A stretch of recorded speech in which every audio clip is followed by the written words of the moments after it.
programme qu'on veut bien financer avec Man on Nature. On a planté le vétiver ici, dans le berge de tous les lacs, pour protéger contre l'érosion. C'est très important pour les fixations du sol. Le vétiver, il va maintenir le sol, il va filtrer l'eau qui va tomber et qui va vers les lacs, on est d'accord. Donc c'est une protection de la ressource en eau. Parce que c'est très important, les lacs qui se trouvent ici, ils sont le vrai château d'eau de nos cités. Et est-ce que tout le monde est prêt à jouer le jeu et à planter du vétiver? Oui. Là, c'est un vrai mur naturel. Oui.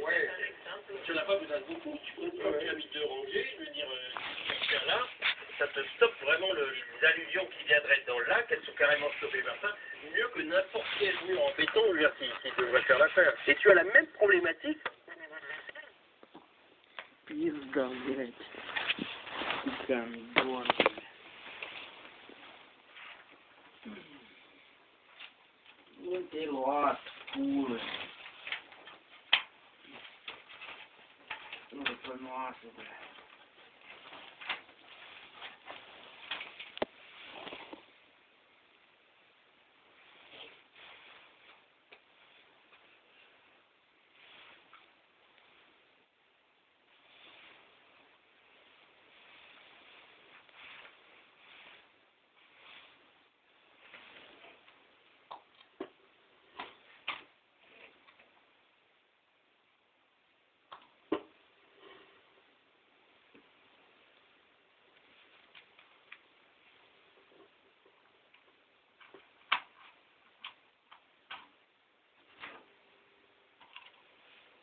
Par déterminer la meilleure façon de procéder.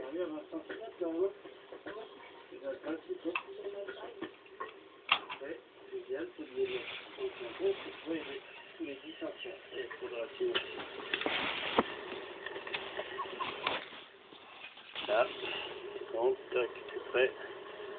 Ça, c'est une vraie bande, tu vois.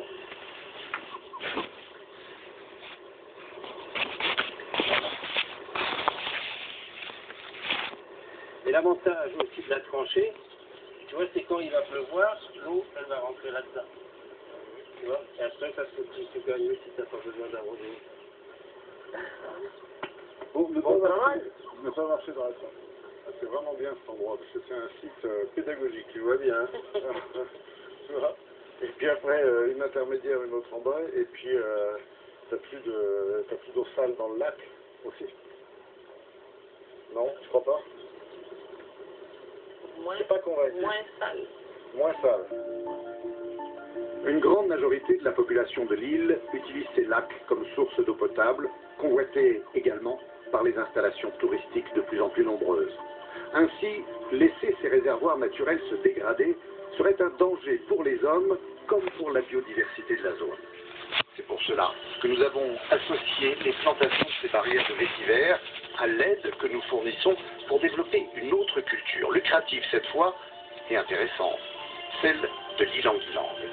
Fleur emblématique de l'île, on nous sollicite en effet pour favoriser son exploitation. Les paysans, les agriculteurs sur l'île sont convaincus de l'intérêt, je vais dire même financier, hein, et même pour l'île et son développement de l'ilang-ilang.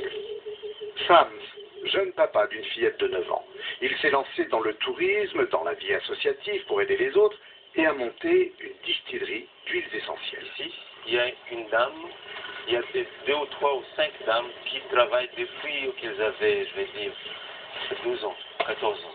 D'accord. Là maintenant, ils ont à peu près quarantaine, cinquantaine, ils sont toujours. Grâce à la cueillette de l'ilang-ilang, les femmes peuvent multiplier le revenu de la famille et gagner entre 100 et 250 € par mois. Alors bien sûr, tout le monde est intéressé, mais attention, car si la jolie fleur donne une huile essentielle très prisée, si elle peut rapporter gros, la multiplication d'alambics pourrait faire des ravages. Ils seront déjà 40 producteurs comme Sam sur les îles. Normalement, c'est 24. Normalement, avec celle-là qui est en acier, on fait à peu près 6 mètres cubes de bois d'échauffe pour finir une cuisson, la distillation. On en tu fais combien de litres d'huile essentielle? 800 par an. 800 d'huile? Oui. Il y a un énorme problème, ce bruit. Si on dit aux gens qui pratiquent du brûlis, non, arrêtez de brûler le bois, en plus, il y a des émanations de carbone, etc. Et qu'en même temps, mais vive les huiles essentielles et qu'il y a des mètres cubes qui passent fumer, qui brûlent tous les jours comme ça en permanence, c'est juste pas possible, c'est pas crédible. On peut pas, donc on peut pas. Trouver de nouvelles ressources pour les villages, c'est notre but et leur objectif, grâce à ces huiles essentielles notamment. Elles se vendent très bien en effet à l'étranger par le biais d'une société, Aroma Forest, dont l'association L'Homme et l'Environnement a eu l'idée, l'initiative. Mais nous partageons avec les Malgaches ce souci de reboiser l'île et de protéger une biodiversité qui s'étend au-delà d'un littoral lui aussi menacé. Le voici, avec son corail et ses fonds poissonneux. Le voici, avec sa mangrove, sorte d'éponge protectrice pour les terres, véritable berceau également pour les espèces marines. Notre guide, Nestor, organise des randonnées sur le territoire pour sensibiliser les visiteurs, comme les habitants, à sa fragilité. Un guide, c'est indispensable, ici. Là, on est vraiment, Nestor, on est vraiment dedans, là. Vraiment dedans. Alors là, on est à marée basse, ce qui fait qu'à marée haute, ça monte jusqu'où à peu près, jusqu'à 20 mètres, facile. Voilà, jusqu'au plus loin. D'accord. Ouais. On a toujours l'impression que la mangrove, c'est un truc un peu gluant, un peu, tu vois, mystérieux, que c'est risqué avec des animaux un peu dangereux. C'est vrai? Ouais. Ah bien. Non, sans rire, c'est vrai? Oui. Un guide, quoi. Un poisson? Comme un type de poisson, mais quel poisson qui est sur terre?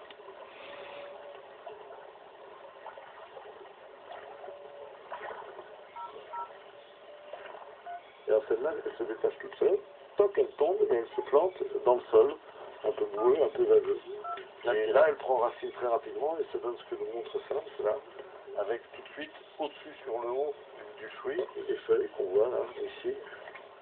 Là, comme ça. Voilà. Si ça se dégrade, Ouais. oui, il n'y a pas suffisamment de nouvelles pousses. Et qu'est-ce qu'on peut faire? Celle-là aussi, il faudrait faire un programme de reforestation comme dans les terres. Voilà. Donc il faut peut-être prendre des graines qui arrivent à maturité De là, au fond de la mangrove vers la terre, vers la côte, voilà. et les ramener pour les planter. Pour le planter ici. Dernière étape, après 2 semaines à Madagascar, nous prenons le bateau pour gagner une petite île à 45 minutes de Nosy-Bé, en longeant la forêt primaire du littoral. La raison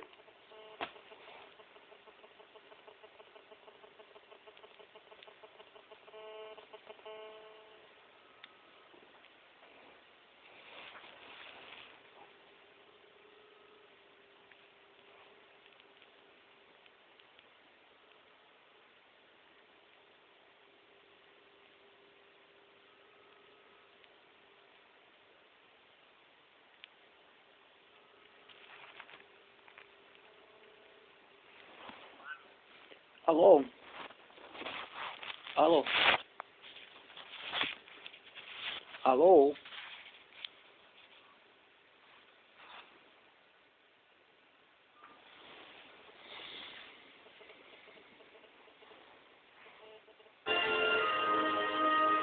Est-ce que tous les villageois qui sont là-bas, qui peinent tous les jours à travailler la terre, à ramasser les fleurs du langue et autres, est-ce qu'eux sont conscients de, je vais dire, de cette nature qui nécessite une attitude de responsable?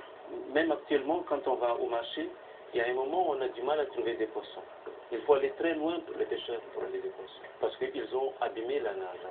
Quand on fait l'agriculture, on fait la culture sur brûlis, on voit que on n'a pas une bonne production. Oui. Oui. Donc là, les gens commencent à dire, tiens, la terre n'est plus fertile. C'est un danger pour tout le monde. Donc il n'y a pas de poissons déjà. Et il n'y a pas il n'y a pas suffisamment de l'eau. Donc si les terres deviennent infertiles, que devenons-nous de toute façon?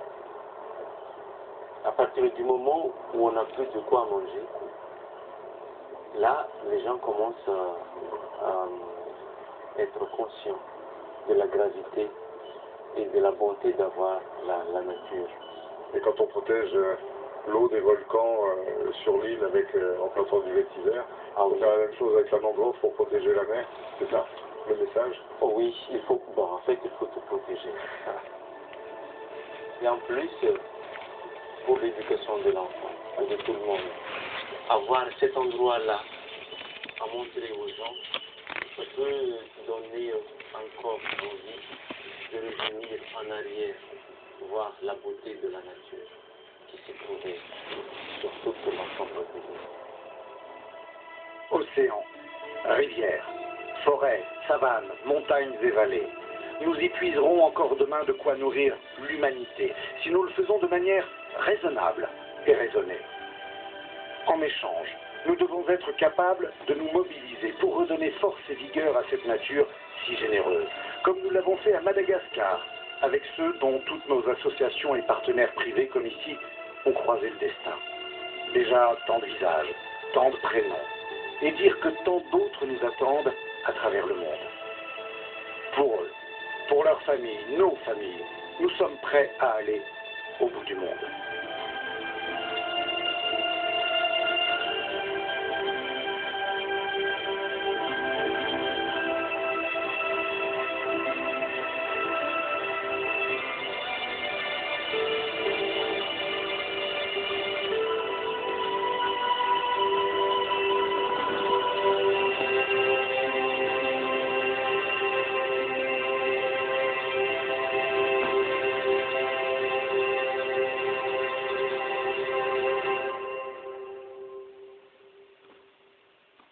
C'est peut-être pas la meilleure île de la Polynésie, mais pour moi, mon cœur est ici.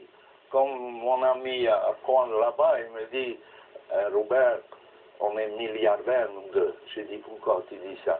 Il m'a dit, tu vois, tout ça, cet océan-là, c'est notre piscine. Ben voilà, vous comprenez maintenant que quoi je suis là.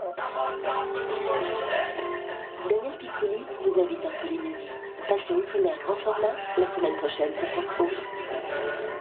En passant un mois dans une tribu, je vais pouvoir déterminer ce qui est important pour moi. Tadam!